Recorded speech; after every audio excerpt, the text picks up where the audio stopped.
In the dead of night, a lone figure pushes open the glass doors of Brock Industries' rain, slashing against the windows like shards of glass. Sam Carter, diesel-smudged and bone-tired, cradles a trembling Ava in one arm while hoisting a bulging envelope in the other. Lightning flickers over the polished marble floor as his boots echo down the empty lobby, each step a gamble. Will this desperate ask for a janitor's keycard save his daughter's future or shatter what little hope he clings to? Without warning, the side door whooshes open and a security guard looms in the shadows. Heart-hammering. Sam squares his shoulders, flashes that crumpled resume, and breathes 3 words that change everything. I need this job. If you believe in second chances, quiet courage, and the magic of being truly seen, drop a comment below. Hit subscribe and hang on tight. This 12-part story will remind you that heroes sometimes wear work boots. Sam Carter pressed Ava's mittened hand and took a steadying breath. The lobby lights hummed overhead, stark and bright, casting long shadows across the marble. He swallowed the lump in his throat and approached the desk resume clutched in one calloused hand, a single bead of rainwater tracing its way down the paper. The guard glanced up without surprise. May I help you? His voice was polite but clipped as though he asked the question 1,000 times a night. Sam forced a smile. Yes, sir. I'm here about the janitor position, the one in tonight's posting. He slid the envelope across the desk. My name's Sam Carter, and this is my daughter Ava. The guard frowned, shifting the package in his hands. Cedric, he supplied after a moment. I'll see what I can do. Take a seat. Ava's eyes were wide, her small face ghostly pale beneath her wool cap. Daddy, are you okay? She whispered. He knelt beside her, brushing a damp curl from her forehead. I'm fine, superstar. Just sit right here. I'll be back soon. Moments later, he found a metal bench in the corner and settled Ava onto the cold surface, her miniature backpack slung at her feet. He smoothed the front of his oil-stained jacket and reviewed his life in his mind, a thriving auto shop that had become a financial sinkhole, a brief happy marriage cut short by a drunk driver, and now nothing but the two of them scraping by on hope and grit. He had tried everything other shops, odd jobs, charity, until this listing appeared online. Mopping floors and emptying trash cans. It wasn't glamorous, but it paid. Ava pressed a hand against his knee. You think I can watch you work? He smiled for real this time. Of course. I'll show you how to make a floor shine so bright you can see your own reflection. She giggled and he squeezed her hand, the image of her laughter giving him a sliver of steel. He glanced down the hallway. The clock above the elevator read 12:03 a.m. The building was a fortress of glass and steel corporate monoliths staring down at his battered Honda Civic. If he could just step inside that world, even as a janitor, he could steady their lives. Footsteps approached, deliberate, echoing. Sam looked up to see a woman in an immaculate white coat, Victoria Brooks, CEO of Brock Industries, nearing with the poise of someone born to command every room she entered. She carried nothing but a slim tablet, her heels clicking softly over the marble. Sam straightened. His heart ratcheted up. She stopped a few feet away and studied him, grease on his jeans, the crease of worry around his eyes, and Ava's thumb pressed anxiously against her mitten. For a heartbeat, the world stilled. Then she dipped her head. Mr. Carter. He nodded suddenly, at loss for words. I understand you're applying for the midnight shift janitor position. I'd like to interview you myself. Her voice was calm, but carried an undercurrent of curiosity, perhaps surprise. Please come with me. Sam's jaw dropped. You meet? Victoria inclined her head once brisk. We meet everyone who keeps our building running. Even at midnight. He swallowed. Thank you, ma'am. She turned and led him through a side door labeled Executive Only. Ava reached for his hand and he scooped her up, walking backward so she could keep pace. They climbed the marble staircase 2 steps at a time until Victoria paused before another door. She tapped a code on a keypad and it clicked open. Inside was stark luxury floor-to-ceiling windows revealing a constellation of city lights, plush chairs, and a desk of dark walnut. Sam set Ava on the polished floor and tucked his resume into his coat pocket. Victoria gestured to a pair of chairs. She settled into one and studied him. Tell me about yourself, Sam. He ran a hand through his hair. I used to build houses with my own two hands. After losing my wife, I shifted to auto repair, ran a small shop. Then expenses ate into savings. I've been looking for steady work so I can provide for my daughter. He swallowed. I'll do any honest work. Victoria's eyes softened, but her tone stayed even. Why janitor? He glanced at Ava asleep on the floor beside him, exhausted by the night. Because a job like that comes with security, steady hours. It gives me a chance to keep her safe. A longer silence followed, the hum of city traffic drifting in. Sam braced himself for a polite rejection. Instead, Victoria slid her tablet across the desk. Effective Monday. You will start the midnight shift. I'll have HR finalize the paperwork. Bring your daughter to the rooftop garden this Friday at noon for our employee welcome luncheon. Sam blinked. I don't know what to say. Say you'll show up, she replied. I like a man who means what he says. He exhaled a breath he didn't know he was holding. You have my word. Victoria stood, indicating the door. Good night, Mr. Carter. See you and your daughter Friday. Sam retrieved Ava, blinking against the bright lights as they exited. The lobby seemed transformed, less a cathedral of commerce and more a place where kindness could take root. Outside, rain had stopped and the first thin ribbon of dawn bled along the horizon. As they crossed the threshold, Sam wrapped his arm around Ava's shoulders. You know what this means? She nodded, eyes still heavy. You got the job, Daddy. He squeezed her close. We're going to be okay, superstar. You'll see. They stepped into the morning light, worn boots carrying them forward into a world where a single act of courage could sweep away a lifetime of dust. The Monday after his unexpected hire dawned cold and gray, the sky stitched with steel clouds that promised rain. Sam Carter stood in the staff locker room, the squeak of his freshly issued navy coveralls echoing against the concrete walls. He smoothed the fabric over his worn jeans, still proud of the scuffed knees, and clipped on his ID badge, a black and silver card bearing Brock Industries' crest. It felt surreal, as though the universe had hit rewind on his life. He met Ava at the top of the steps, her small frame dwarfed by the overgrown overalls. Her grin, wide, fearless, lit the dim hallway. Ready to make these floors shine, Daddy? He knelt, tucking a wayward curl behind her ear. Ready, superstar. He unlocked a janitor's cart lined with mops, buckets, and cleaning solutions, every container gleaming like a promise. Ava hopped onto the lowest shelf, her legs dangling. Together they set off toward the main lobby, the hub of dawn shift activity. Downstairs, the world was already in motion. Security guards clocked in, chatting in low tones. Maintenance crews lined up their carts like a metallic convoy. The scent of fresh coffee drifted from a concession kiosk. Sam's boots clicked across the polished marble as he guided Ava behind a discreet pillar. She waved at familiar faces, smiling at the cafeteria attendant who winked back, at the elevator operator who tipped his cap. Ava's innocence made strangers pause, and most returned her wave with warmth. Sam inhaled deeply, readying himself for his first solo shift. Then a hush rippled through the lobby. He looked up to see Victoria Brooks enter, flanked by two aides in sharp gray suits. She wore a burgundy coat that brushed her knees, her hair pulled back into a loose chignon that softened the angles of her face. Even in a sea of professionals, she stood out, a natural focal point. The chatter quieted, heads turned, conversations tapered into silence. Sam felt a pulse of energy, respect, maybe even awe sweep over him. Victoria paused, scanning the lobby as if seeing it for the first time. Her gaze settled on Sam and Ava, the duo framed by the marble staircase behind them. Ava's hopeful grin and Sam's gentle nod made them look like something out of a miniature fairy tale.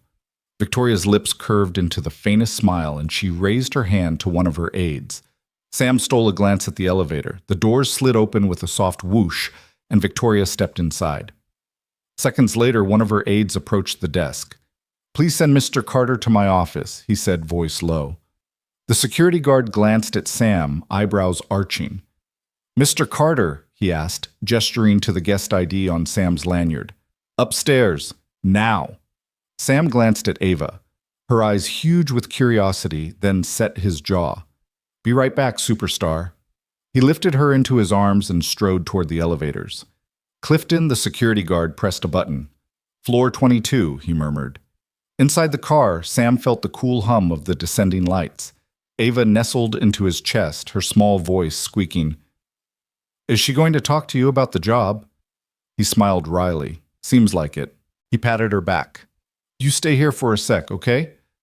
I'll be right back down. Ava nodded eagerly and he hoisted her off. Don't move, he said, and guided her behind a sleek reception desk. She crouched her palms flat on the floor, peeking out with mischievous eyes. Sam stepped out into the executive hallway. Frosted glass doors lined the corridor, each marked with a nameplate. At the end stood Victoria's office, a sweeping glass front etched with the Brock Industries logo. He paused at the threshold, straightened his coveralls, and knocked. Come in. Sam pushed the door open and found her seated behind a desk, uncluttered by files save for a single tablet and a slender pen. She rose, smoothing her coat. The office was vast, the windows curving around to reveal a panorama of the city skyline. Mr. Carter, she said, extending a hand. Thank you for coming. He swallowed, clasping her hand with a grip both firm and respectful. Her fingers were cool, well manicured. Ma'am, you wanted to see me? She nodded once, then motioned to the visitor's chair. Please sit. Sam opened his mouth to speak, but Victoria held up a slender finger. I wanted to apologize for the abrupt summons. It's highly irregular for me to meet a janitorial candidate personally. He settled into the leather seat, careful to keep his coveralls smooth. I appreciate the courtesy, he said. She folded her hands on the desk. Yesterday I noticed the way you interacted with your daughter in the lobby. You carried her with such tenderness. She hesitated as though choosing her words. You didn't treat her like a distraction. You treated her like priority number one. Sam glanced down uncomfortable under her scrutiny. I try. Victoria leaned forward, her intense gray-green eyes studying him. Compassion isn't often valued in this world, but it's rare, and it's important. She let that linger. I have people crunch numbers and strategize growth, lots of people, but I didn't have someone show me what it means to care about the small things. She tapped the tablet. The way you smile when Ava looks at you, that matters to me. It matters to this company. He uncrossed his legs. Miss Brooks, I'm only here because you want to provide for your daughter, because you know honest work matters. Exactly why I hired you. She tapped the tablet again, bringing up a chart of building maintenance schedules. I'd like your input. There's a leak in the East Wing skylight that's been draining our maintenance fund, and the break room heater flickers at exactly 600 p.m. every night. She glanced up. Would you mind taking a look? Sam blinked. The scope of her request was huge beyond any janitorial role he'd known. Ma'am, I'd be happy to. Victoria stood and strode to the window, hands clasped behind her back. I created this empire on the backs of engineers, marketers, and executives. I believed in big ideas, big deals. But a building is more than its glass and steel. It's the people who fill it, and the things they need, warmth, safety, dignity, ought to be as cared for as our profit margins. Sam felt a knot unraveling in his chest. I understand. She turned a small challenge in her gaze. Show me. By mid-afternoon, Sam carted tools through the East Wing corridor. He replaced rusted fasteners on the skylight hatch, sealed thin cracks with weather-resistant tape, and rigged a temporary brace until the real contractor arrived. The break room's heater, he discovered, had a faulty timer switch. He swapped it out lightning fast, testing the warmth with a practiced eye. At every step, staff peeked in with nods of gratitude, Janice in HR clutching her binder, Bishop from accounting juggling spreadsheets and coffee mugs. When he returned to the lobby with Ava, who had spent the day in a makeshift kids' corner stocked with puzzles, he found Victoria waiting by the reception desk. Her coat was off, sleeves rolled. She held 2 steaming mugs of cocoa. Sam knelt to scoop Ava onto his shoulders and took a mug from Victoria's outstretched hand. The cocoa was too sweet but familiar. You fixed it, Victoria said, voice soft. Faster than any of my so-called specialists could schedule the work. He sipped. I'm good with my hands. She studied him, then offered the second mug to Ava, who accepted with glee. You're good with something more than that, she murmured. You're good with people. Ava bounced off Sam's shoulders and ran to the children's corner, waving at Sam and Victoria before settling behind a stack of colorful blocks. Victoria tucked a stray curl behind her ear. I arrange meetings to discuss next quarter's projections, she confessed. But today I learned to care about something even more crucial. Sam leveled his gaze. Sometimes it's the small fixes that keep everything from falling apart. Victoria's lips curved into something close to a grin. Exactly. They stood in the hushed lobby, two unlikely allies bound by shared purpose. Outside, the sky had parted, and a timid sun cast shards of gold across the marble. For the first time in a long while, Brock Industries felt less like an engine of cold ambition and more like a home one that Sam and Ava, under Victoria's watchful eye, would help keep alive. And in that moment, Sam Carter realized this job was much more than a paycheck. It was the start of something greater for himself, for Ava, and for a company ready to learn that true greatness lies in caring for every corner, every crack, every human heart. The elevator ride felt impossibly long, the soft hum and staccato of numbered lights revealing each ascending floor like beats in a drum. Sam Carter glanced down at his coveralls, smoothing a stray fold in the fabric, his heart thundering in his chest. 8 years of wiping windshields and mopping cracked pavement never prepared him for this, sitting across from Brock Industries' CEO in a 32nd floor glass-walled office, the city spread out beneath them like an intricate model train set. When the doors slid open, he stepped into polished marble and brushed steel corridors. Ava clutched his hand for just a moment before Victoria's assistant guided her down to a cozy play nook by the reception area, promising juice boxes and storybooks. Sam kissed his daughter's forehead and whispered, "I'll be right down, kiddo," before straightening again and moving toward an arbitrarily marked door, Victoria Brooks' CEO. He paused outside, took a deep breath, and knocked. A single soft "come in" let him through. Inside, Victoria Brooks stood beside her desk, a slender figure in a charcoal pantsuit that accentuated her powerful presence. Sunlight streamed through floor-to-ceiling windows, illuminating her face with hints of both scrutiny and curiosity. "Mr. Carter," she said, holding out a hand. "Thank you for coming up." Her voice was calm, authoritative, without an edge of condescension.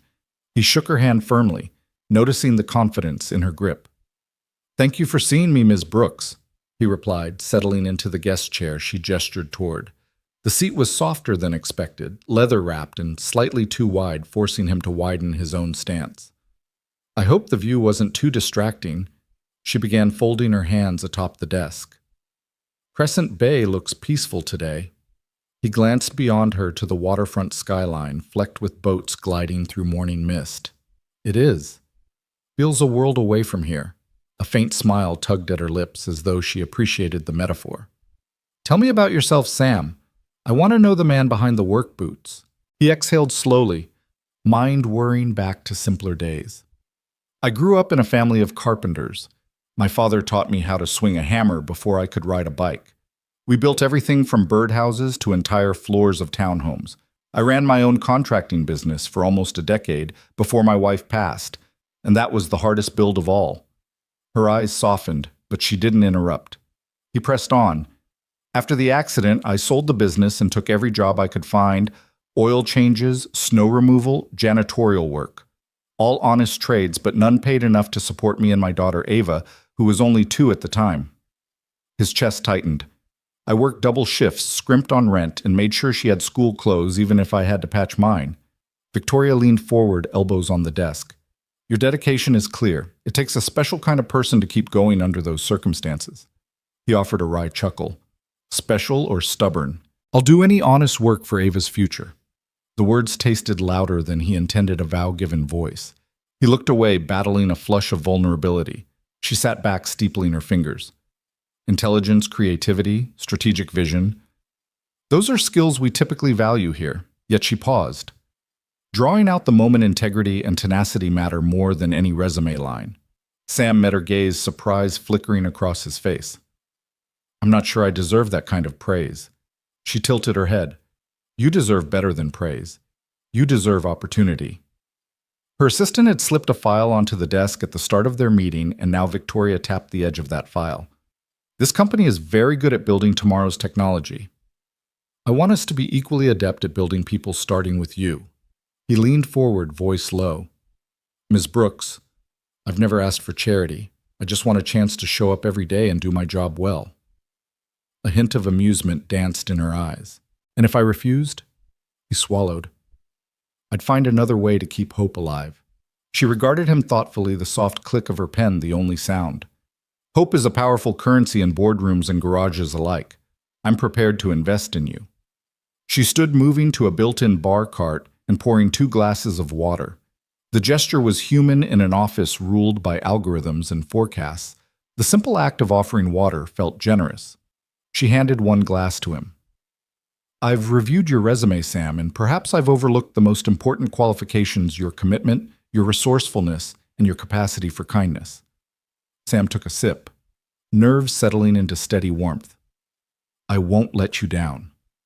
Victoria's gaze flickered to the window where clouds drifted over the city's glass pinnacles. I believe you won't. I'm offering you more than a janitor's role. I want you to oversee our facilities expansion project. His heart lurched. Facilities expansion? She nodded. We're opening new campuses next year. Physical spaces where innovation happens. I want someone who understands the value of hands-on work to design and maintain those spaces.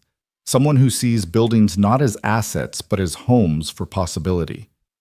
Sam stared at her, mind racing to reconcile this offer with the man who'd once begged for a broom. That's a huge responsibility.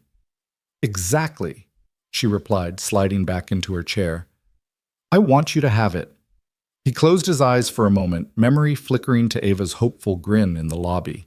He thought of patching broken skylights, fixing leaky pipes work that prevented chaos work that protected people. He thought of all the mornings he'd woken before dawn so his daughter could have breakfast. He thought of resilience, teaching by example that life's hardest builds require the strongest frameworks of faith and perseverance. When he opened his eyes, determination shone there. I'd be honored, he said, voice firm. Victoria Brooks nodded, satisfaction softening her features. She reached for her desk phone.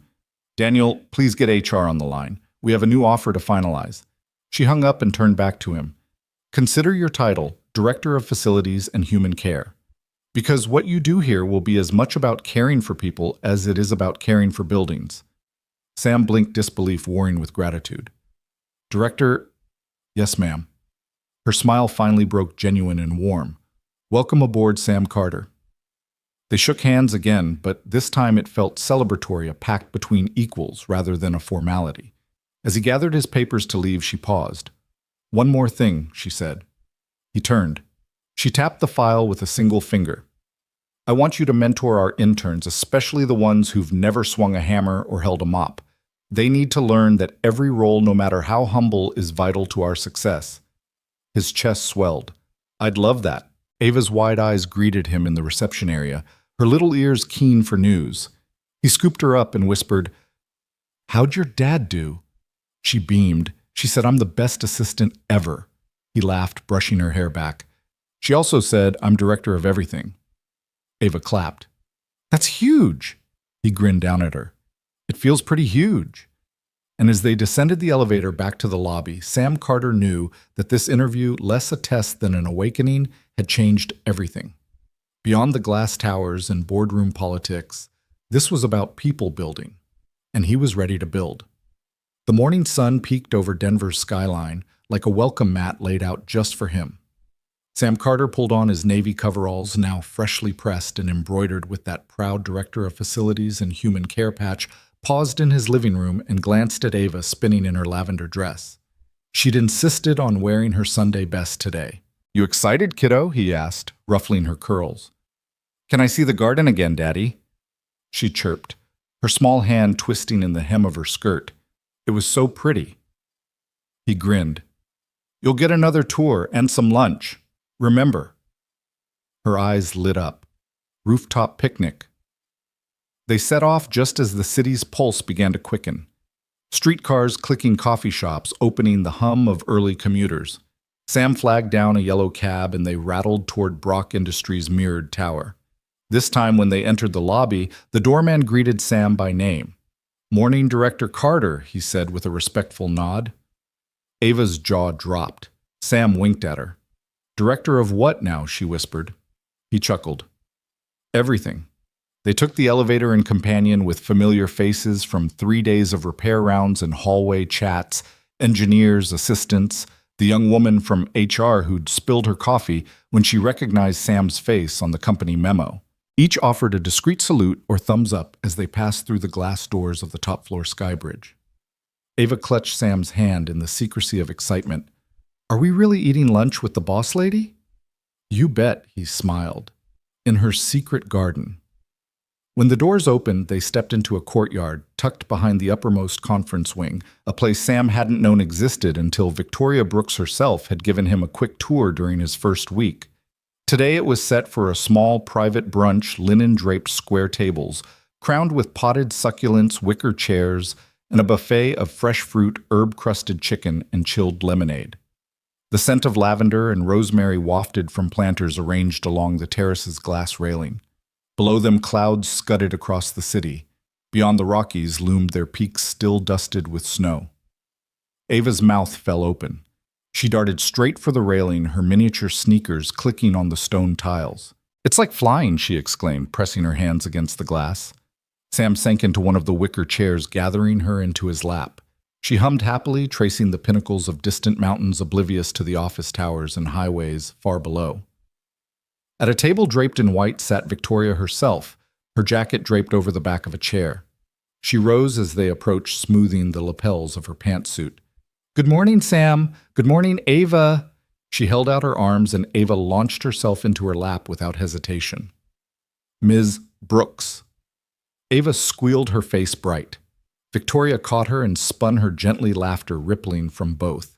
Sam smiled, watching a side of his graduate of Forbes 40 under 40 CEO that rarely showed itself in the boardroom. Here she was, just Savvy, the woman who'd taken a chance on a mop-wielding dad who'd hired him no questions asked. "Please join us," Victoria said, motioning to the table. Two staff members hovered discreetly nearby, ready to pour lemonade or refill plates. Sam set Ava down and helped her grab a small straw cup. "I learned how to grow lavender here," Victoria said, nodding toward a row of silvery stalks. "It's a reminder that even glass towers need living things." Sam settled into his chair. "It's the calmest place in the whole building," he agreed. "I never get tired of this view." She poured him lemonade, pale gold and fragrant. "And I never get tired of the upkeep," she replied.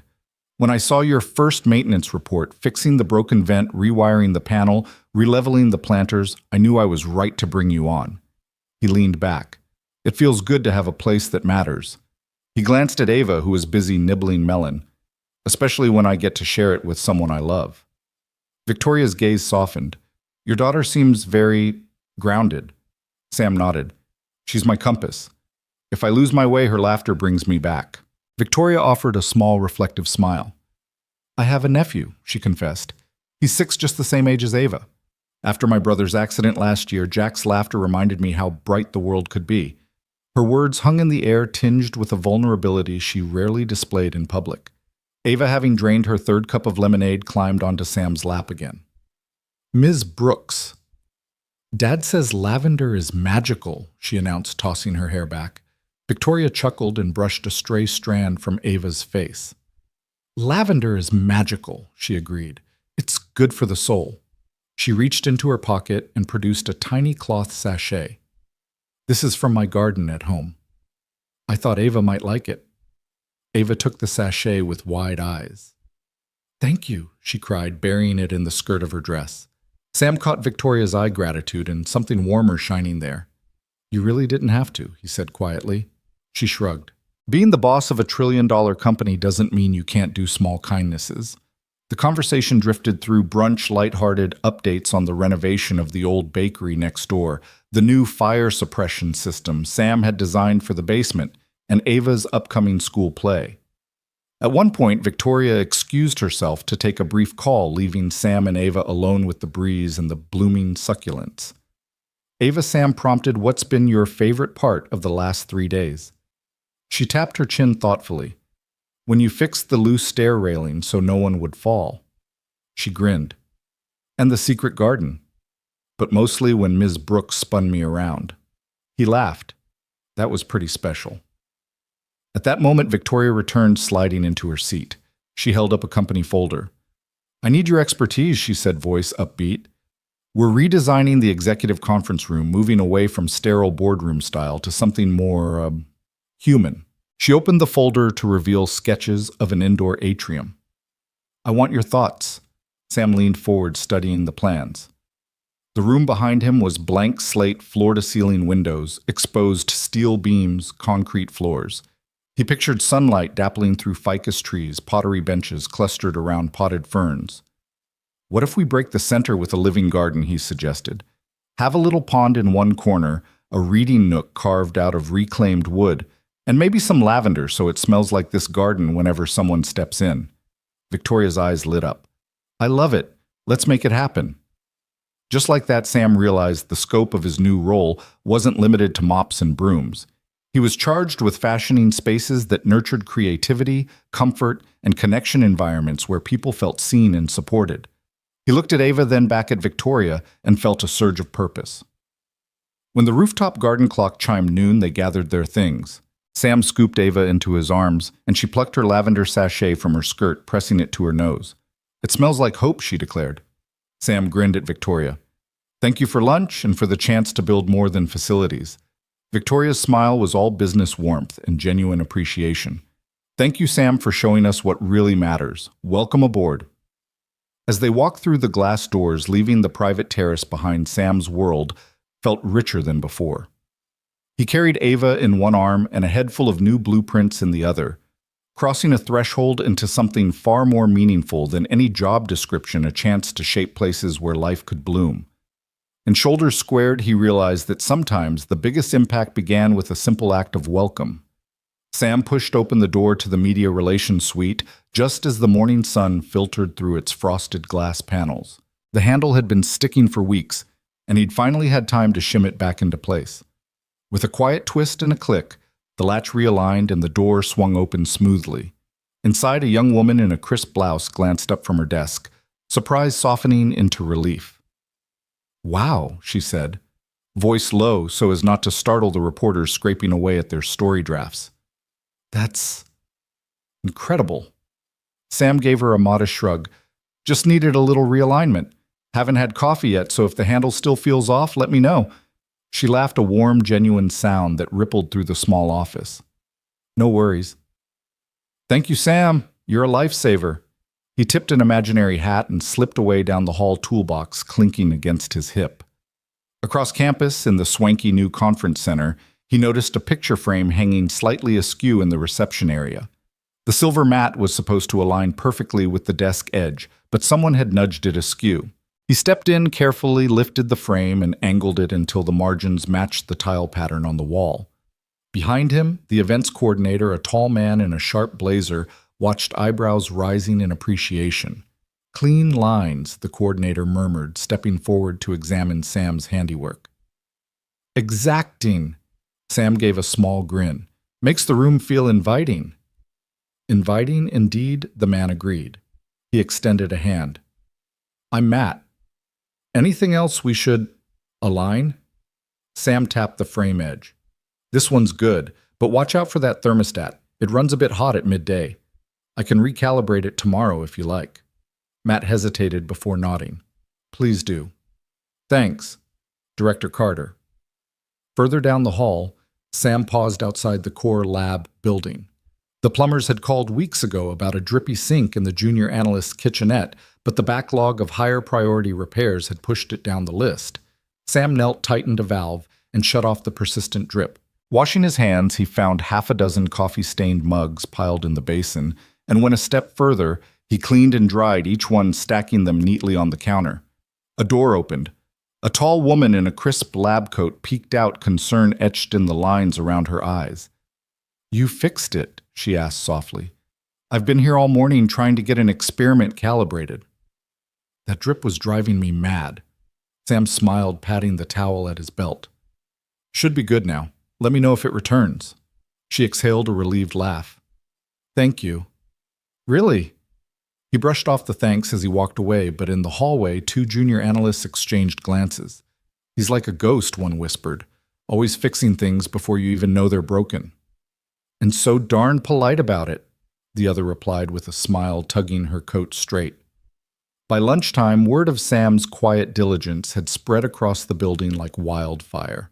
In the human resources bullpen, a cluster of staff peeked out from behind cubicle walls, murmuring as he passed. A memo circulated, props to Sam Carter for rescuing another janitor cart from a wonky break. At the mailroom, Sam spotted the security guard shivering near the loading dock's rusted door. Together, they jiggled the padlock until the guard's keys slid home and the door swung open without protest. The guard, whom Sam knew only as Reuben, gave him a choked laugh. Would have been stuck here all day. Thanks, Sam. He only waved Reuben off and turned back toward the elevator. Every floor he passed, he collected small gratitude, a thumbs up from the safety managers, a quick thank you scrawled on a sticky note by the finance team, a cup of fresh coffee waiting for him in the break area.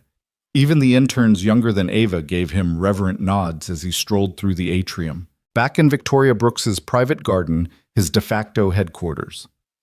Sam paused to tighten a loose paver stone near a planter. The landing had shifted after a recent freeze, leaving a trip hazard. He pounded it flat with his fist, brushing grit from the edge. A faint voice interrupted him. Nice work. He looked up to see Victoria standing at the edge of the terrace, arms crossed and watching with that same thoughtful expression he'd come to recognize in the boardroom, but now there was pride in her gaze.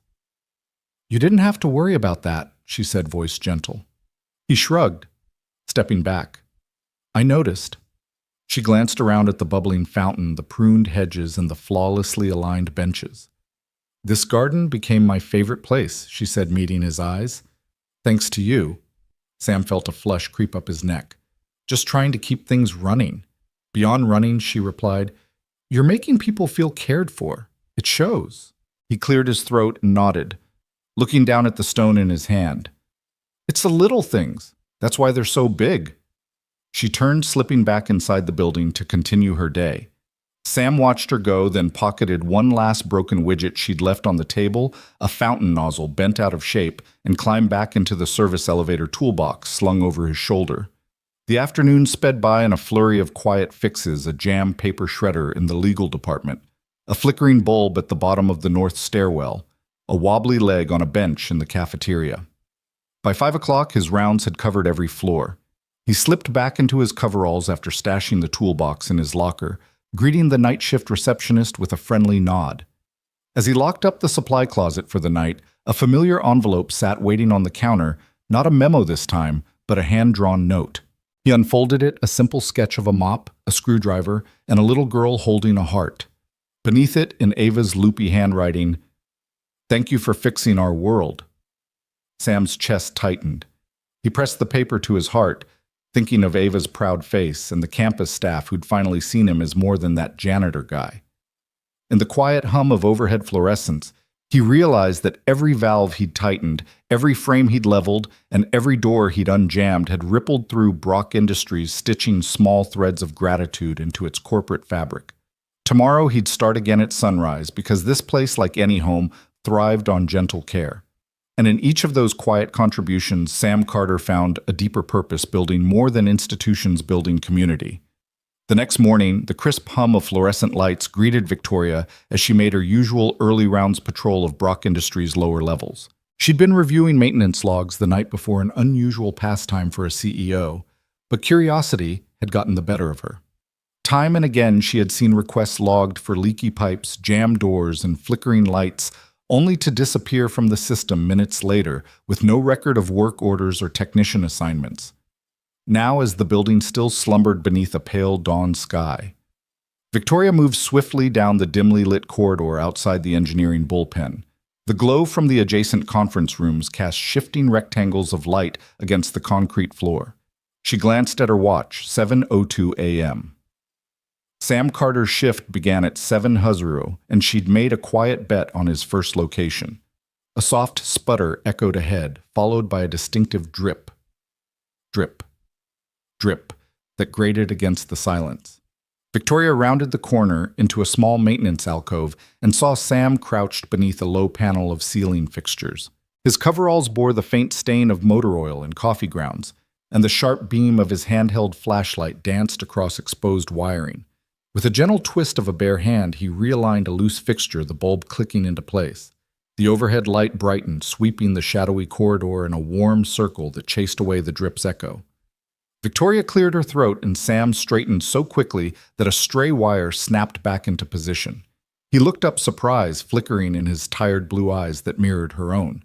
In that moment, he resembled any one of the janitorial staff she had hired, focused, unassuming, and wholly absorbed in the immediate problem. "Ms. Brooks," he said, voice a notch higher than necessary. He set his flashlight on the floor and wiped a grease-smeared hand on his coveralls. "Didn't hear you come up." She stepped forward, studying the scene. "I didn't," she replied quietly.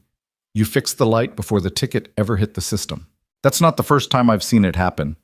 Sam's jaw tightened, and he glanced at the unclipped work order tucked in his pocket. "I noticed it when I came in," he explained. "By the time anyone else spots it, it's already starting to dim. I figure if I'm here, I might as well take care of it." Victoria crossed her arms, leaning against the cool cinderblock wall. She watched him roll up his sleeves and check the bulb's wiring. "It's more than that, Sam." Her tone was gentle but authoritative. "The pipes in the West Wing basement, you repaired a leak there before facilities even knew a pipe had sprung. The jammed elevator button on the 12th floor, you cleared it before a single complaint made its way to me." Sam paused the bulb in his hand. He met her gaze evenly. "I've got a good eye for things that slip through the cracks. You build things for a living, you learn to spot the weak spots." Victoria considered that. She had built Brock Industries from the ground up, first as a small startup, then into a global powerhouse. She talked about strategy budgets, partnerships, but in the quiet corridors beneath the soaring glass facade, maintenance was a world apart. She realized watching Sam at work that his approach was different. Hands-on, immediate, unsentimental. She stepped closer, pointing to the loose plate he had just resecured. "You take pride in these little things." He gave a half shrug. "If you leave small things broken, they turn into big things. Better to give it a fix while it's easy." Victoria nodded, unexpectedly impressed by his unpolished wisdom. "I've been CEO here for 10 years, she said softly. "I can't remember the last time I made anything myself." She saw the flash of surprise in Sam's eyes. He no doubt expected platitudes about hard work or corporate loyalty. Instead, she offered something rare, candid self-doubt. He met that with a nod, finishing the bulb replacement and snapping the cover back into place. The corridor's lights steadied, illuminating stacks of bundled cables and service carts tucked out of sight. "I don't mind the work," he said. "Fixing things is calming, kind of like your garden on the 32nd floor." Victoria's lips curved in a small smile. She'd spent hundreds of thousands on landscape design up there, yet no one except Sam had taken the time to keep it pristine. "I noticed you stopped by yesterday," she said. "You trimmed that hedge right where the bench meets the path. Not many people realize it was rubbing against the wood." Sam cocked his head. "Looks nicer, and I figured someone would sit there someday." She paused, struck by the way he saw future needs in the present moment. Most employees thought of tasks, not of human comfort. Here was a man who intuitively understood how small gestures rippled into well-being. "Sam," she began, half uncertain, "I'd like to understand more about you." He closed the panel door, standing and brushing his hands clean. "There's not much to it," he said. "Used to build houses with my dad, then ran my own shop. Lost most of my tools and the recession took a year to rebuild. Then my wife got sick and I had to focus on raising Ava." He gestured toward the ceiling fan he'd just realigned. "That was 2 years ago." Victoria noticed the brief pang in his voice as he mentioned Ava. She had a daughter of her own now away at college. The intersection of family and work had cost her empathy in boardroom battles. Here in this corridor, her senses were alive to the man's unfiltered truth. "I've never really thanked you," she said quietly. "For everything you've done in hallways no one walks by." Sam's brow lifted in surprise. "You don't owe me thanks." He brushed dust from his knees and met her eyes squarely. "I'm not here for praise, but it's nice to know someone notices." Victoria felt the weight of her position shift. A CEO matured by markets and margins, but rusty at recognizing unglamorous contribution. She realized she'd neglected an entire layer of her own organization. That omission left small crises to accumulate into real problems. "I noticed," she said softly. A moment passed, and the hush of the corridor felt charged with possibility. Neither spoke, both aware they straddled different worlds, hers of strategy and optics, his of grease and grit. Yet their values aligned in this corridor: service, integrity, vigilance. Finally, Victoria cleared her throat. "I have a favor to ask." Sam glanced at her, waiting. I need someone who actually cares about this building, she said. Would you consider a broader role one where your insights drive our maintenance strategy instead of chasing your own hunches? The offer hung in the air like a revelation. Sam blinked, absorbing the magnitude of her words. You mean officially? She nodded. I want you on my team, Sam. Real time. Not just as a janitor, but as someone whose eye for detail shapes our whole system. If you're willing, I'll have HR draft the job description. Sam glanced down at his coveralls as if he'd forgotten what he was wearing. Then he looked back at Victoria, his eyes clear and steady. I'll do whatever you need, he said. Just don't make me wear a suit. Victoria laughed, a genuine warm sound that echoed down the hallway. Deal! He reached for his toolbox, flipping it up in a mock salute. Then I better get back to it. There's a vent cover in finance that could use some love. She watched as he knelt once more beneath the flickering light, this time with renewed purpose. She realized that true leadership wasn't measured in board resolutions or market caps, but in identifying the people whose quiet efforts kept everything running and then giving them the recognition and resources they deserved. As the corridor brightened under Sam's careful hands, Victoria stepped back, feeling the pulse of the building shift. Brock Industries was more than a glass tower. It was a living organism, nourished by every small repair, every realigned bolt, and every unseen gesture. And Sam Carter, with his grease-stained coveralls and steadfast heart, was the unlikely spark fueling its future. That Tuesday morning, the first pale rays of sunrise had only just begun to gild the glass towers of Brock Industries when Victoria Brooks stepped into her office. She carried the crisp promise of a busy day, quarterly forecasts, a board meeting rehearsal, an investor luncheon. But all of that paused the instant she saw it. Perched atop her immaculate mahogany desk, in perfect defiance of her usual sterile order, was a single sheet of paper. A child's paper, hand-torn from a spiral notebook, edges ragged. The drawing was simple 3 stick figures under a bright and wobbling rainbow. One figure wore a mop in one hand and a wrench in the other. The next was a tiny child chasing a yellow ball, and the third was unmistakably a woman in a skirt and heels, arms outstretched as if she were catching both father and daughter in a safe embrace. Beneath the scene, in jagged crayon letters that wobbled charmingly, Ava had written, "Thanks for my daddy." Victoria stared at it for a long moment, the hum of the air conditioning suddenly dull. She pulled the drawing closer, noticing the frayed crayon strokes, the way the orange sun in the corner insisted on shining, even though there were no clouds to hide it. It was so innocent that for a heartbeat she didn't register the full weight of it. Then she felt a shiver run down her spine, something soft and unexpected breaking through the well-armored shell she carried into every boardroom.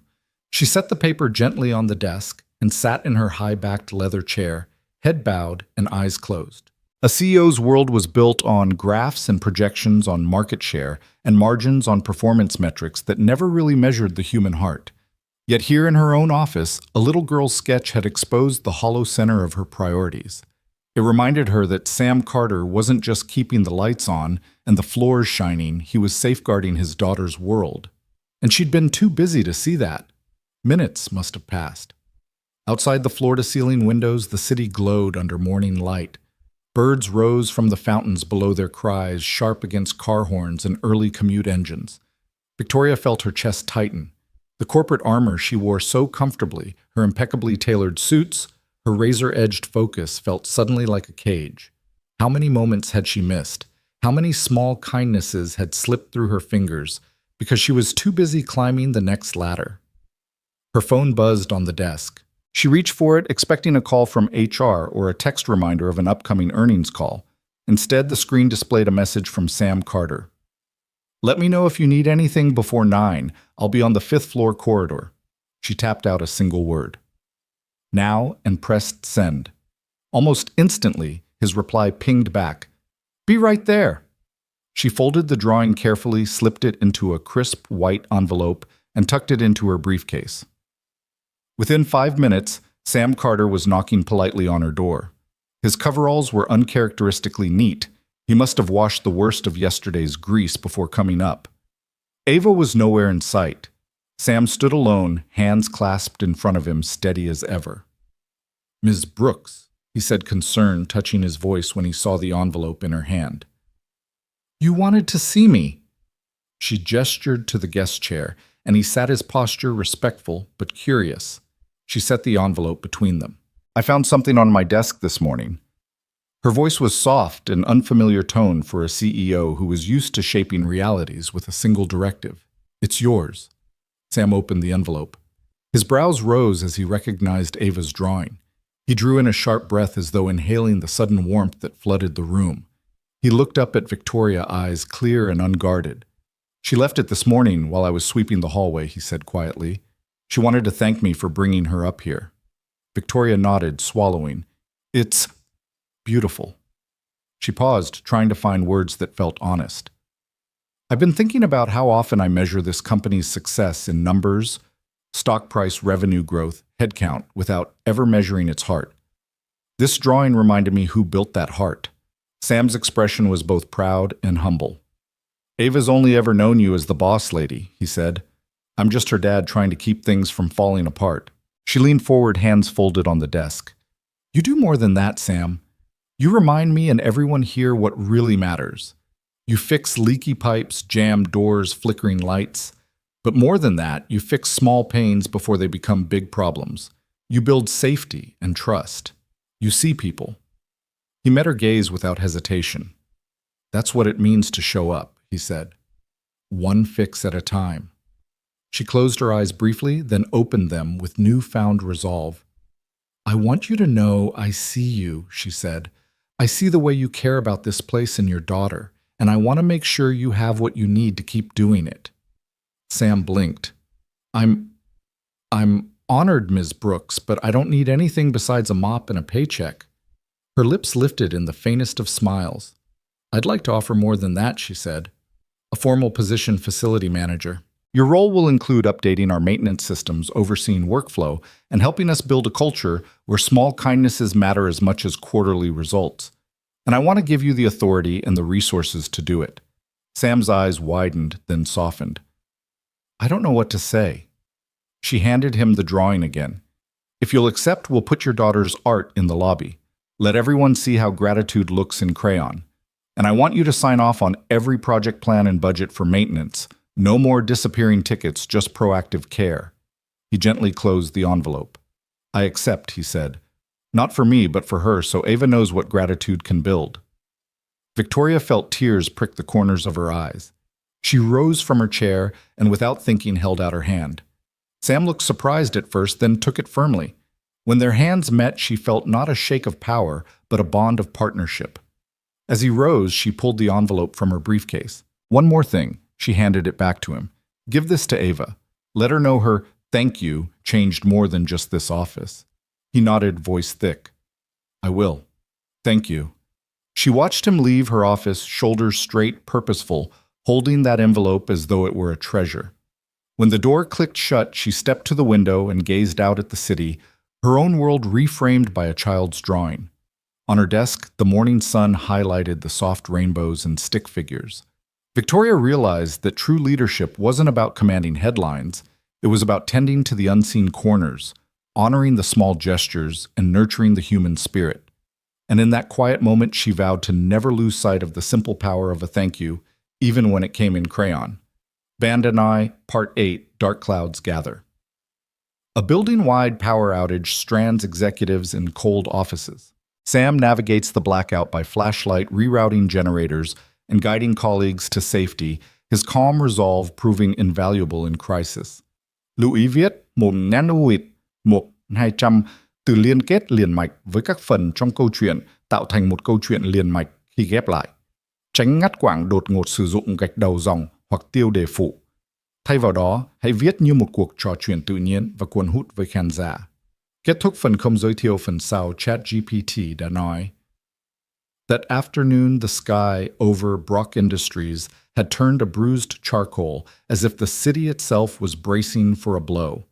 Rain lashed against the windows, and the wind whipped around the glass tower so violently that the entire structure groaned in protest. Inside, the marble lobby began to feel uncomfortably chilly. Offices farther up the tower, once sunlit and warm, had grown hush-dark, the overhead lights blinking out one by one. Sam Carter was finishing up in the basement utility room, replacing a worn belt on the primary chiller motor when everything went black. The emergency lights flickered for a heartbeat before surrendering, plunging the lower levels into near absolute darkness. Sam frowned, flashlight in hand, the beam cutting a narrow cone through the gloom. His heart thumped against his ribs, but experience and perhaps a father's instinct kept panic at bay. He rushed the few steps up to the main electrical panel. The generators had failed to kick in. A breaker labeled building-wide backup lay tripped. He reset the switch, but the hum of power did not return. As the first distant alarms began to sound soft chimes in the lobby, faint buzzes of emergency strobes, he realized this wasn't a simple overload. Something in the storm had knocked out the backup generators, leaving every floor in peril. Sam sprinted up the stairs, flashlight bouncing across the walls, clinging to handrails slick with rainwater tracked in by frightened employees.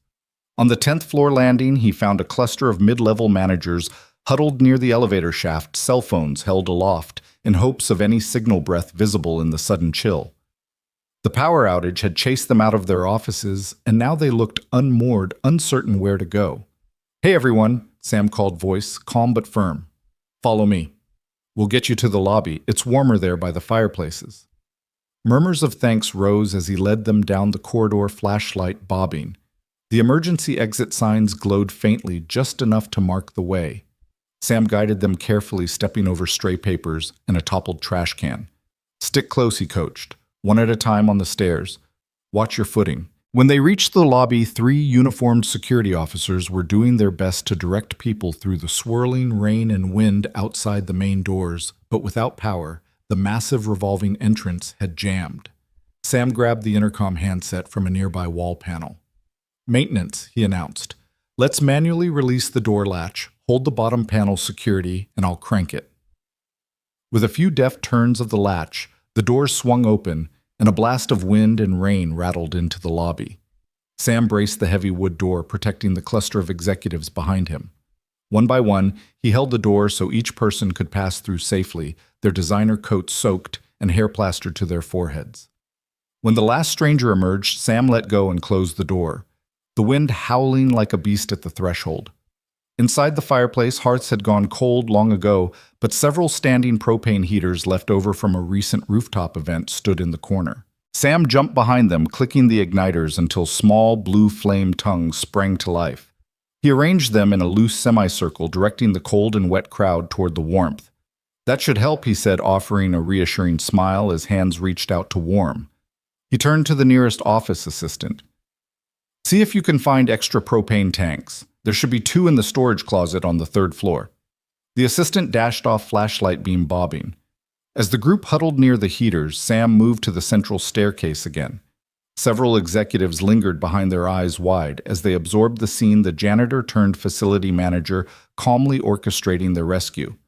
He didn't wear a suit, didn't carry a tablet full of analytics. He carried a toolbox and the quiet authority that comes from knowing the building's bones. On the 22nd floor, the conference room lights flickered weakly as a small group of senior leaders realized they were trapped without backups. They kicked at the doors in frustration until Sam's flashlight beam illuminated through the narrow windows.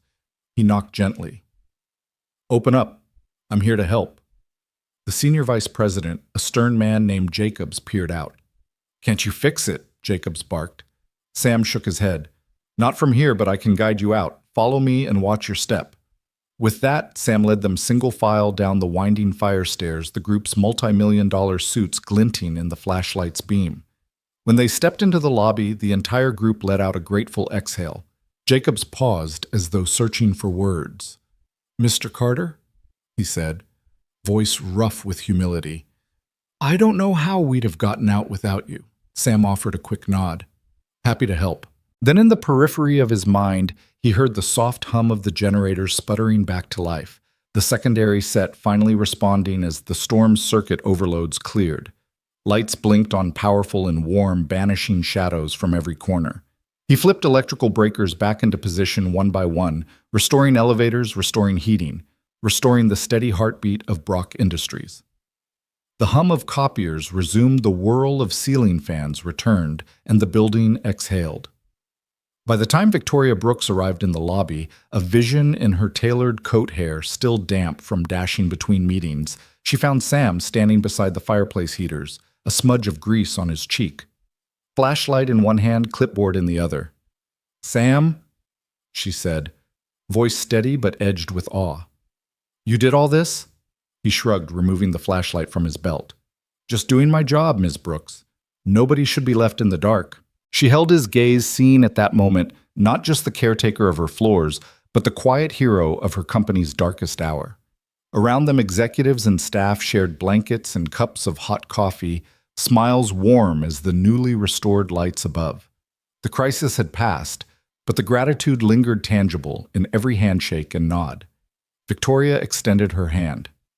"Thank you, Sam Carter. Facility manager, midnight rescuer, and now power restorer." He took her hand firm and unpretentious. "Always here to help." As the chatter in the lobby resumed this time, not in panic but in relief, Sam looked over at the tripod-mounted commercial clock on the wall. His daughter's school bus would be arriving soon.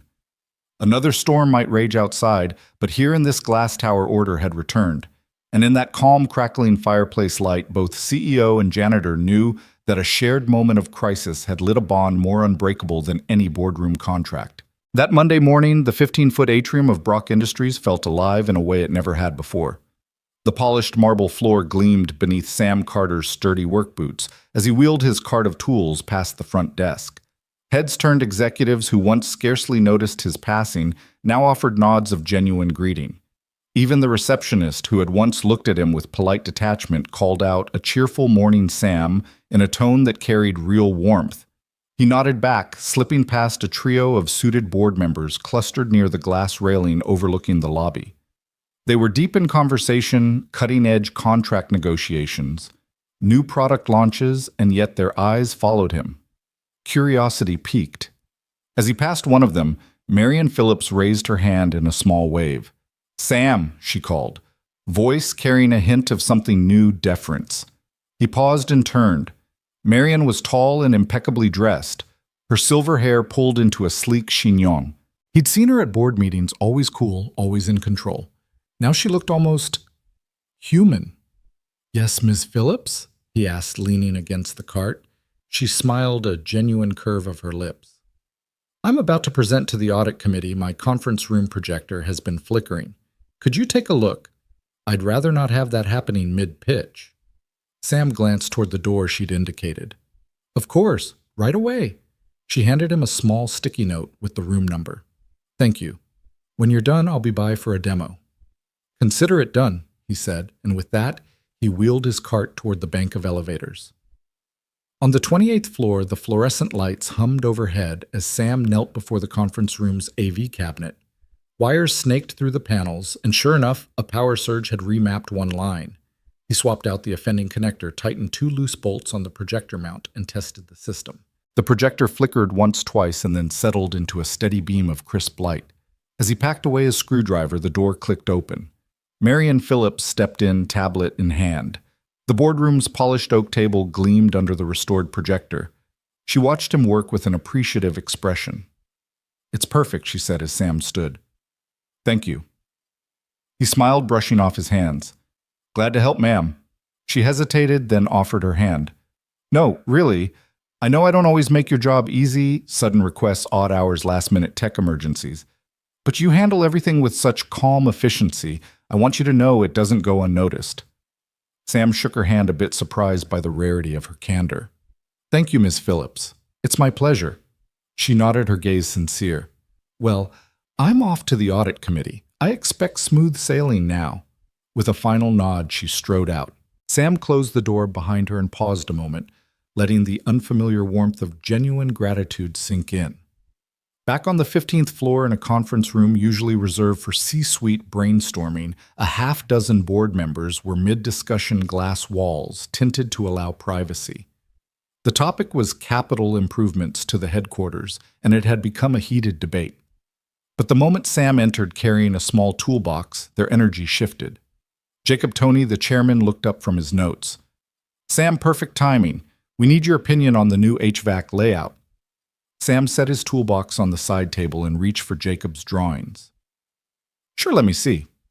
While most people in that room would have struggled through the technical jargon, Sam traced a finger along the airflow diagrams and pointed out a potential dead spot in the northwest corner, an area prone to overheating that the engineers had missed.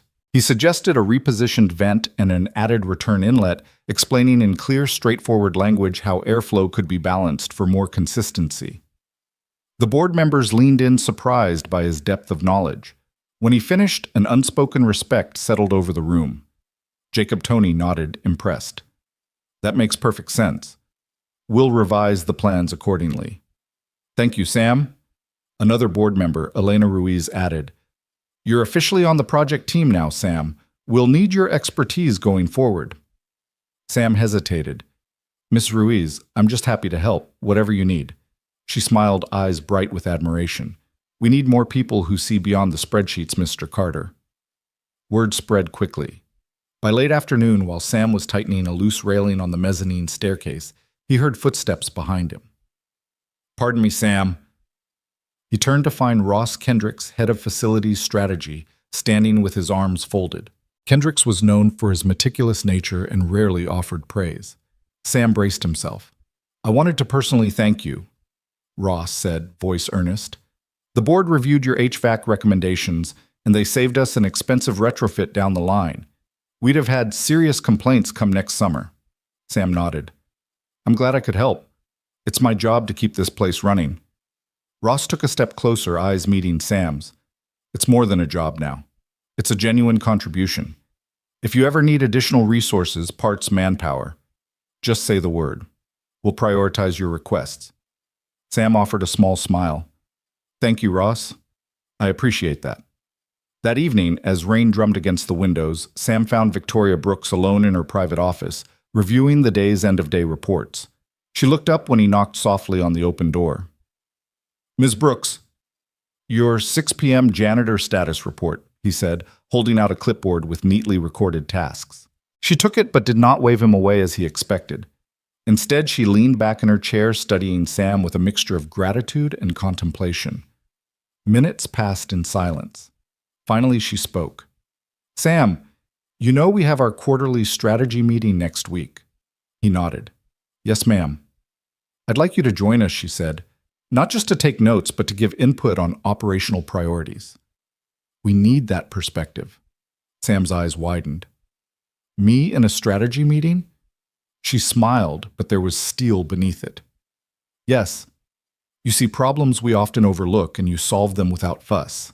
That's exactly the kind of thinking we need at the table. Sam's throat tightened.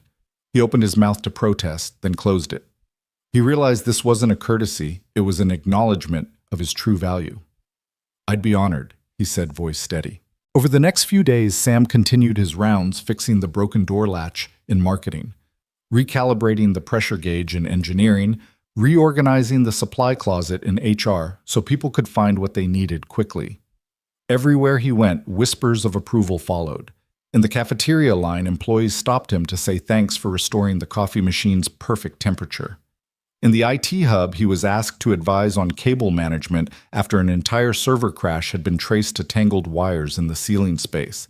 And each time, Sam accepted their gratitude with a modest nod, his face serene. Yet inside, he felt something new pride.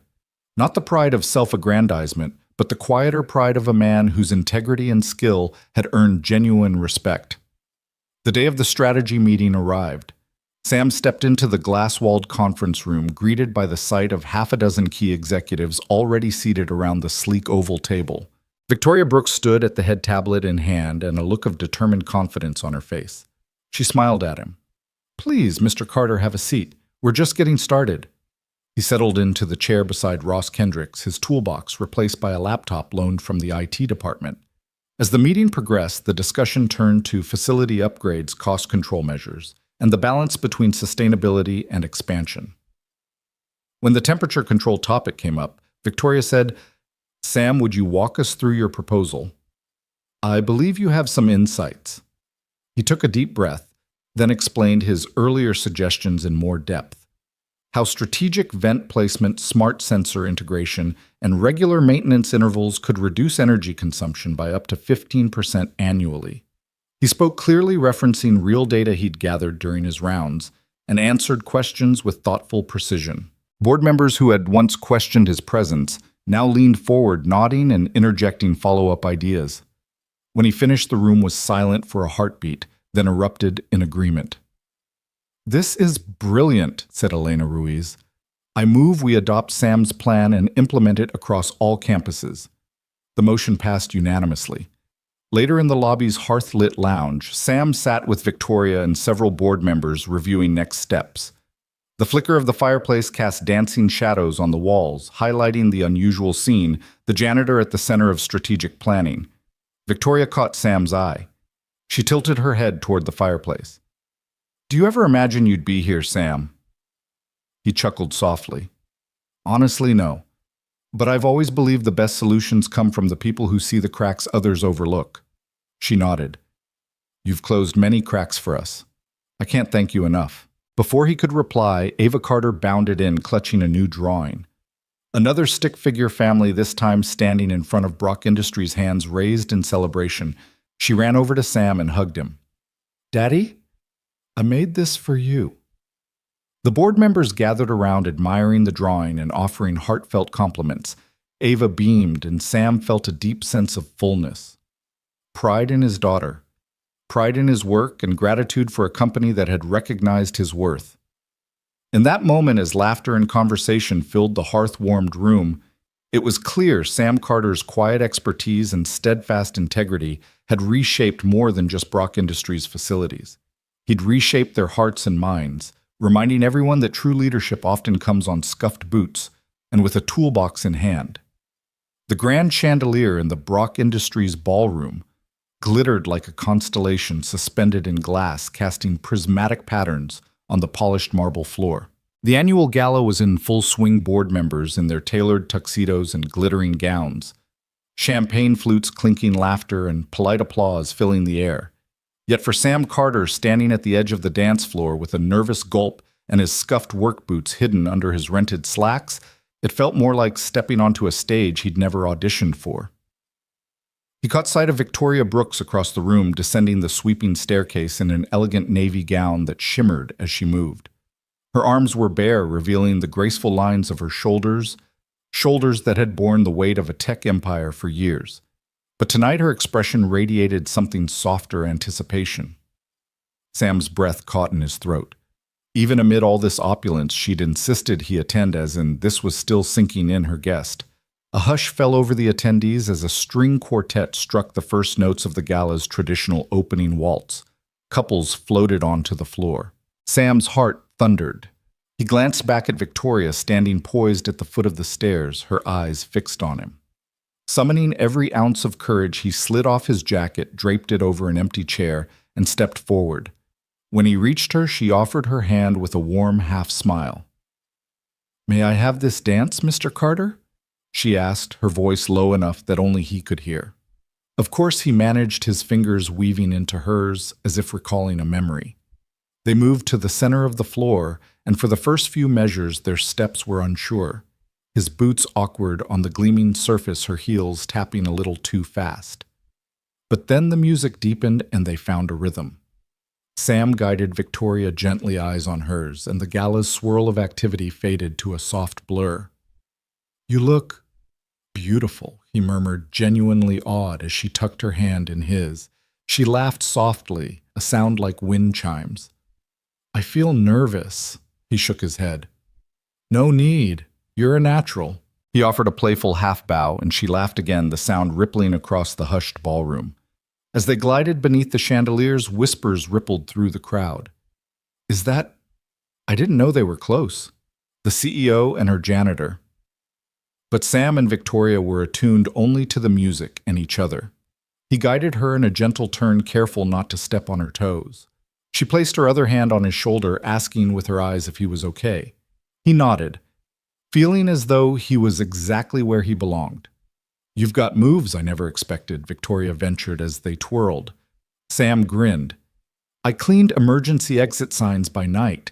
You pick up a trick or two about balance." She leaned in, her cheek just inches from his. "I'm glad you came tonight." His pulse skipped. Wouldn't have missed it.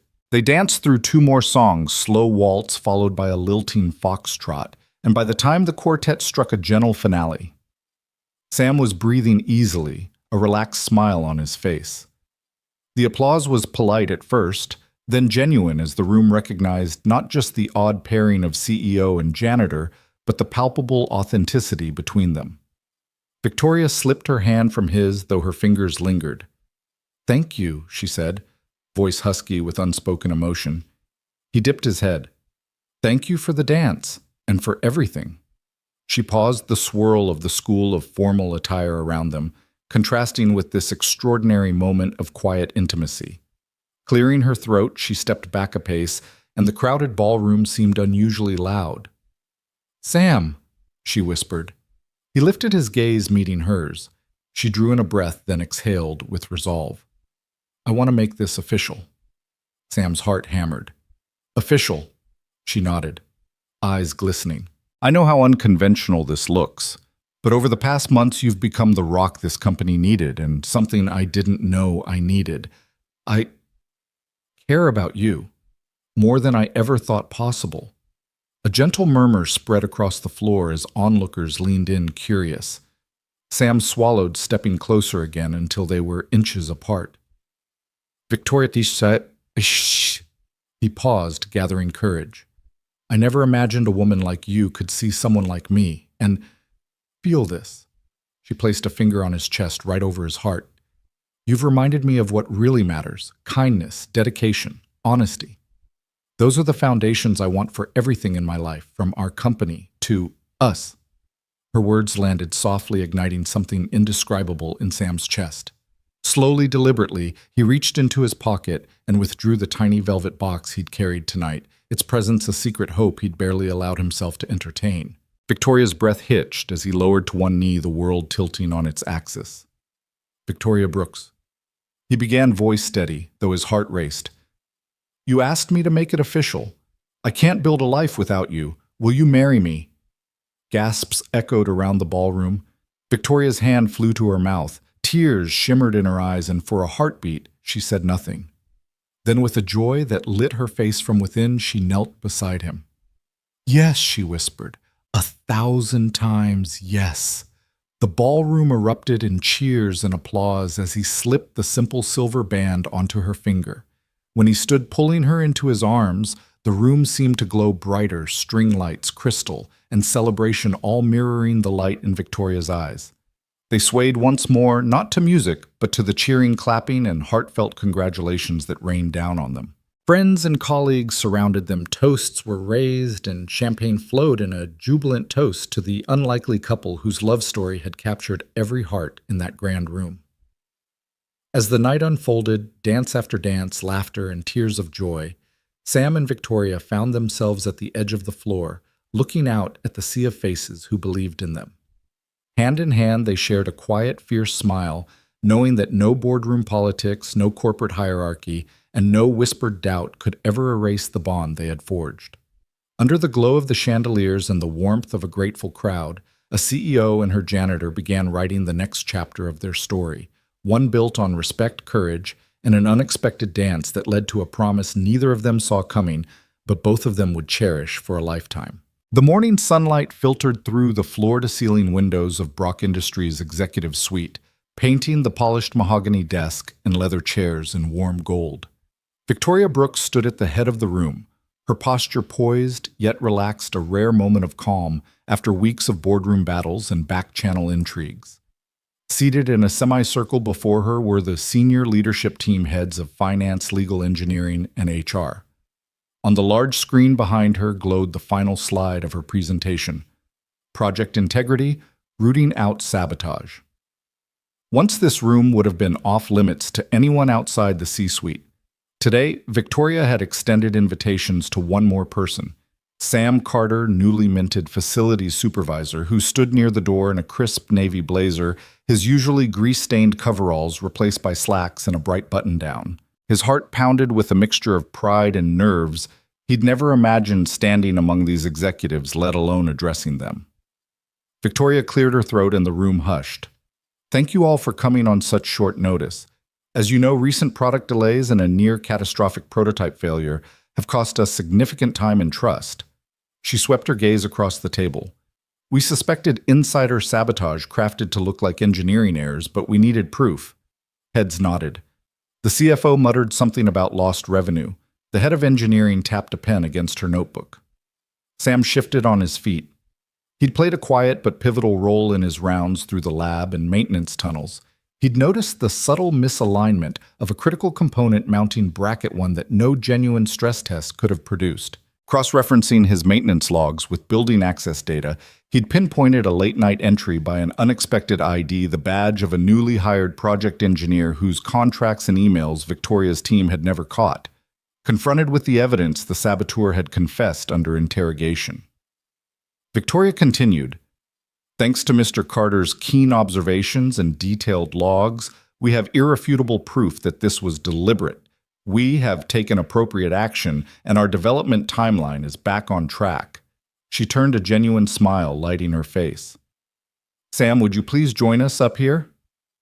A low murmur rippled through the room as Sam stepped forward. Victoria offered him a seat beside her, and he sat trying to steady his breathing. "Sam," she began, her tone warm, "you've taught us all an invaluable lesson, that integrity can be found in every corner of this organization, not just at the top. Your attention to detail and your willingness to speak up saved months of work and millions of dollars." Sam shifted in his seat, meeting the astonished stares of department heads. "Thank you, Ms. Brooks," he said, voice steady. "I just did what I would have wanted someone to do for my daughter's future." Victoria nodded. She clicked her remote, and the next slide appeared: organizational realignment. Beneath it, a new chart showed the expanded facilities department, now elevated to a direct reporting line to the COO, with Sam Carter at its head. Beside his name glowed the title Facilities Supervisor, Enterprise Operations. A hush fell. Then the CFO spoke up, clearing his throat. "Victoria, this is unprecedented. Historically, maintenance has reported through less senior channels. Elevating facilities to this level, placing a non-traditional hire in such a pivotal role, could raise eyebrows among our investors." Victoria tilted her chin slightly. "Our investors already trust us to build cutting-edge products. They'll soon see that safeguarding our processes from the boardroom floor to the basement utility rooms is equally critical. Sam's promotion sends a clear message: we value competence and character above pedigree, and I have no doubt he'll exceed expectations." Sam felt his cheeks flush, but he dared to look around the room. He saw nods, some tentative, some enthusiastic. The VP of Engineering offered him a tight-lipped smile and a small thumbs up. The head of HR scribbled notes, perhaps already preparing new job descriptions under his supervision. Even the stern general counsel gave a curt nod. Victoria turned back to Sam. "Congratulations, Sam. Effective today, you will oversee all facilities operations, safety protocols, and preventive maintenance across every Brock Industries campus.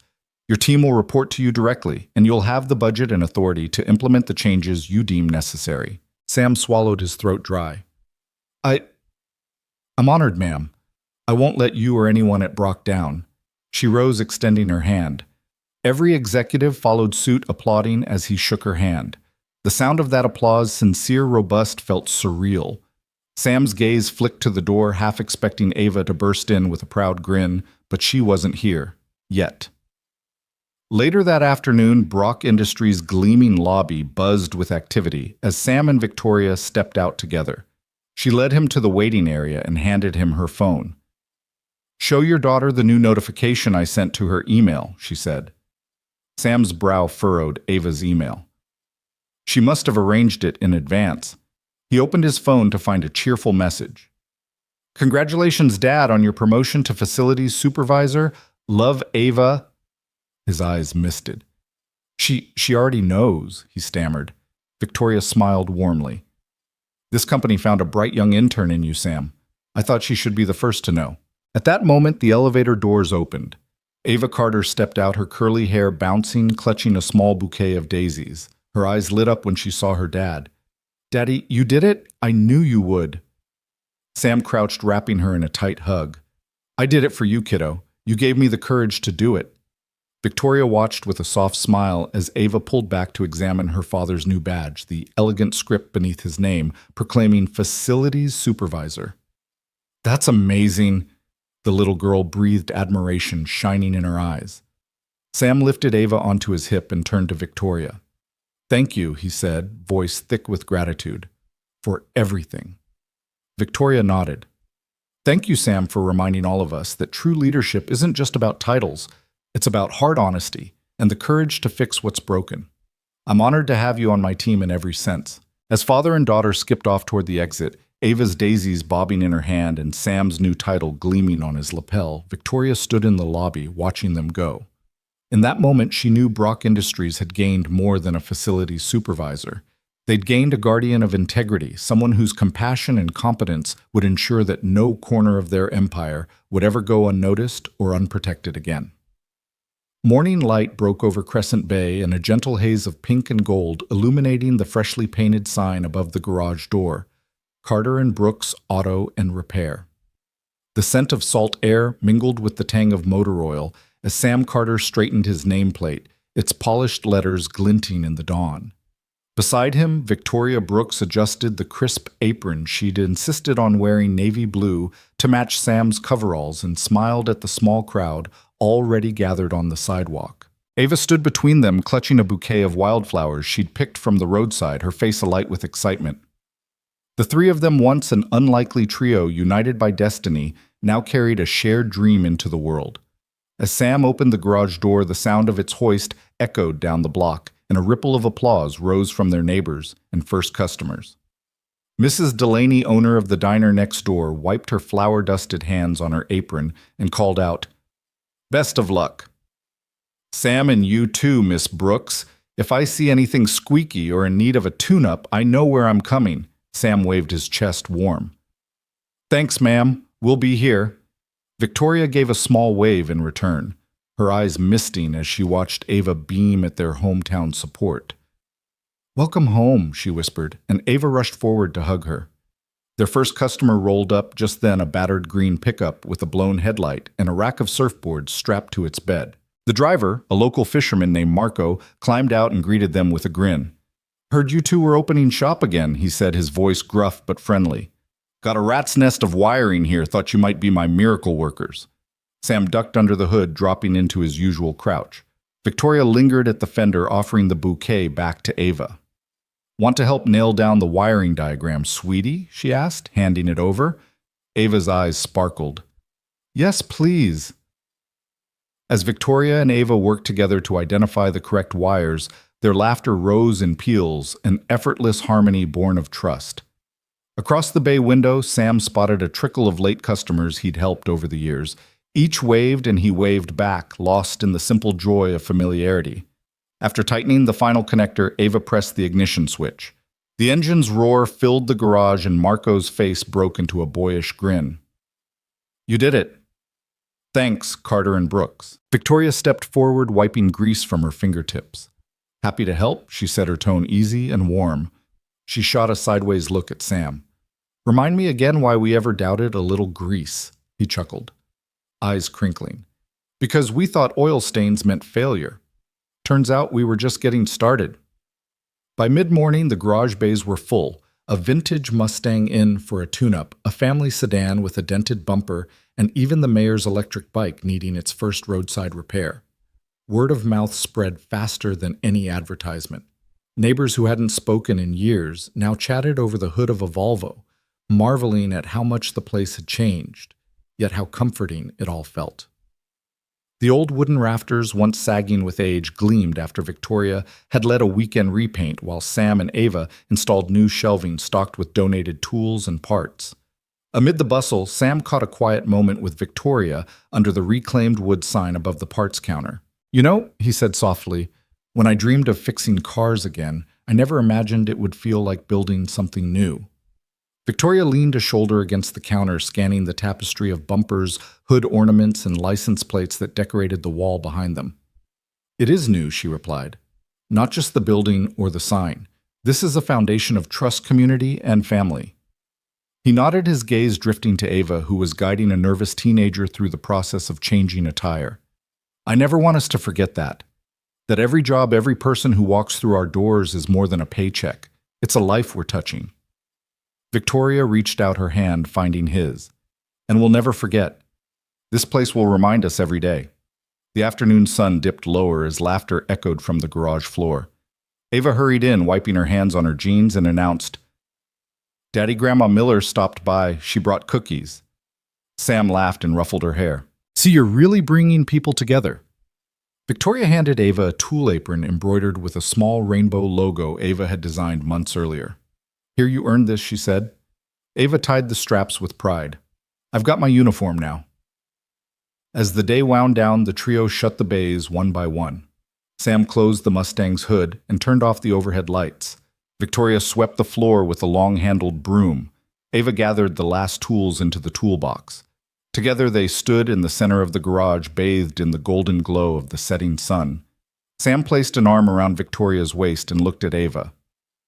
"You two ready for dinner?" Ava nodded, bouncing on her toes. "Can we have pizza on the pier?" Victoria grinned. Nothing says celebration like pizza by the water. They locked up behind them and walked across the street, the sound of their footsteps mingling with the distant call of seagulls. As they passed the community board where once empty flyers now advertised Carter and Brooks' grand opening specials, a group of kids waved from the sidewalk. Victoria waved back and Sam raised his hat. When they reached the pier, Sam lifted Ava onto the rail so she could dangle her legs over the edge toes, skimming the shimmering water. He wrapped an arm around Victoria, her warmth a gentle anchor against the salty breeze.